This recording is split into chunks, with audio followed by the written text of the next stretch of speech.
A wilted tomato can stand under a watering can every morning and still be losing the fight underground. The surface turns dark.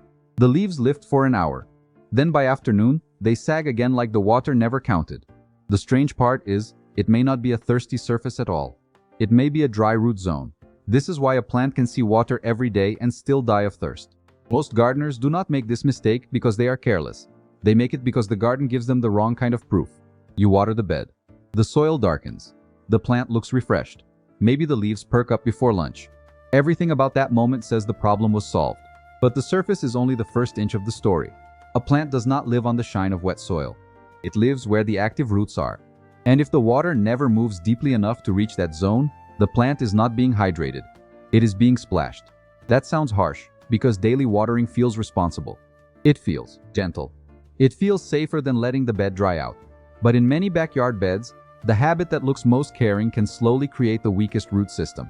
The surface can look wet while the root zone is still thirsty. Once you see that, the whole symptom starts to make sense. The plant wilts even though you watered.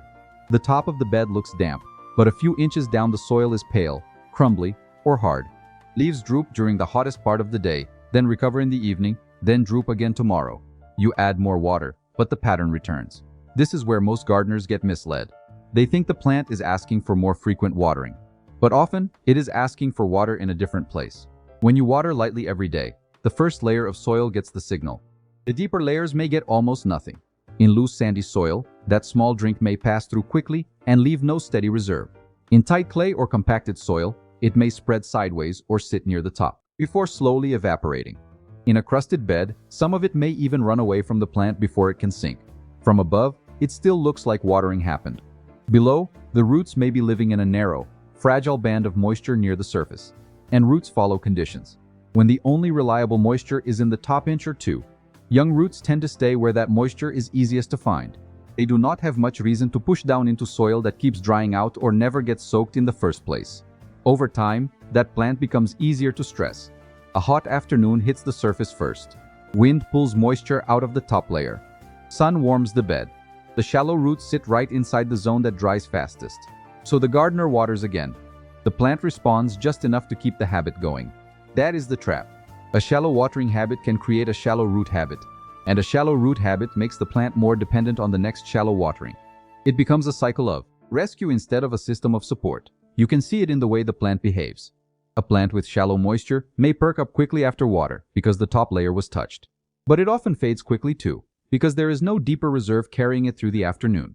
A plant with steadier root zone moisture may not give you that dramatic rescue moment, but it also may not crash as hard when the day gets hot. The goal is not to keep the surface constantly wet. The goal is to help the root zone stay evenly moist enough for the plant to use. Those are not the same thing. A wet surface can fool your eyes. A hydrated root zone changes the plant's whole day. To understand the difference, picture two beds side by side. In the first bed, the gardener waters for 2 minutes every morning. The top darkens. The mulch, if there is any, gets damp. The plant receives a little relief. But 4 inches down, the soil is still dry enough to resist a finger or crumble apart in your hand. In the second bed, the gardener waters more slowly, less often, and long enough for moisture to move down. The top may not look dramatic for very long, but several inches down, the soil holds a cooler, steadier dampness. The plant is not depending only on the surface. It has somewhere to reach. The second bed is not being spoiled. It is being trained. And yes, you can water every morning and still not be watering deeply. That is the part most people miss. The best way to stop guessing is to test below the surface. Not with an app.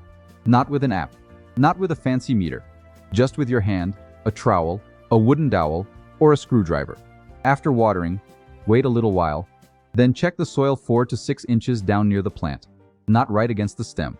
If the top is wet but the soil below is dry, dusty, or hard, your watering is not reaching the working zone. If a screwdriver slides into the bed easily for several inches, that usually tells you the soil has some moisture and openness. If it stops after the first inch or two, the plant may be living above a dry or compacted layer. You can also dig a small side slice with a hand trowel. Do not tear through the main root ball. Just open a narrow window beside the plant.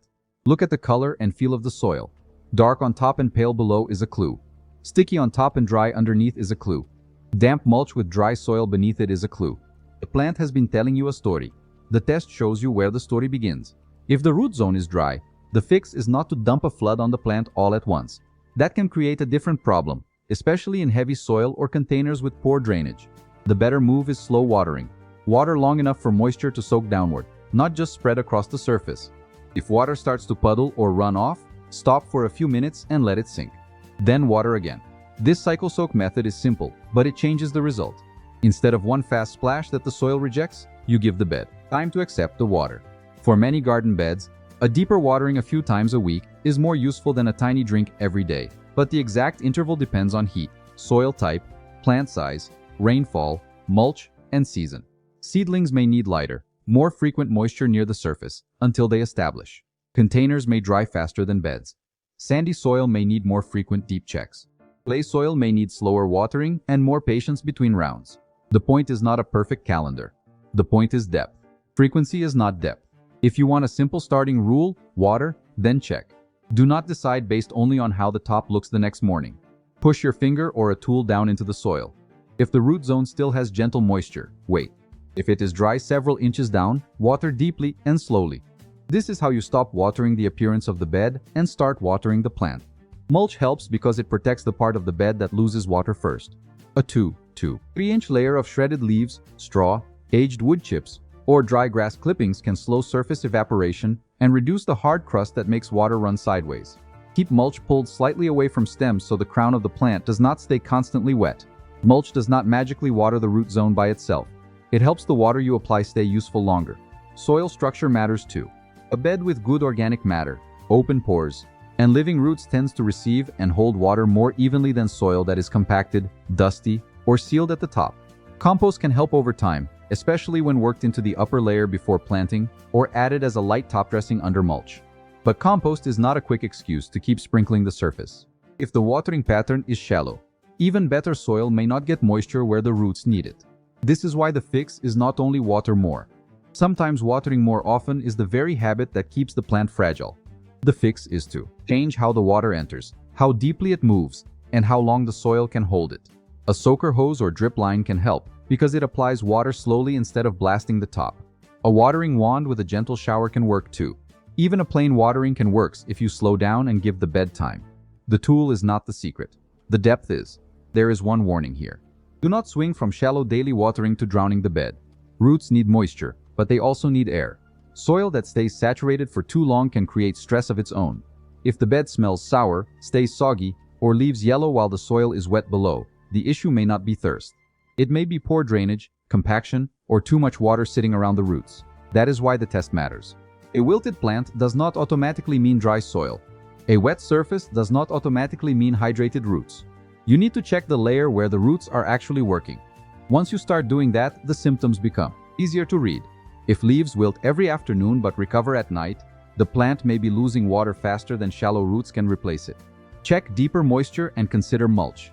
If water puddles around the plant but the soil below stays dry, the surface may be sealed or compacted. Water in cycles and loosen future beds with compost and root channels, not aggressive digging around established roots.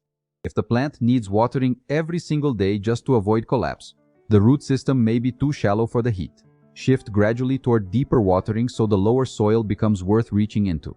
The strange part is that the garden may look less dramatic when you fix it. There may be fewer rescue moments, fewer sudden recoveries, fewer mornings where watering feels like saving the plant from disaster. That is a good sign. A better watered root zone often makes the garden quieter. The plant does not swing as wildly between thirst and relief. The soil does not need to be shiny every morning to be useful.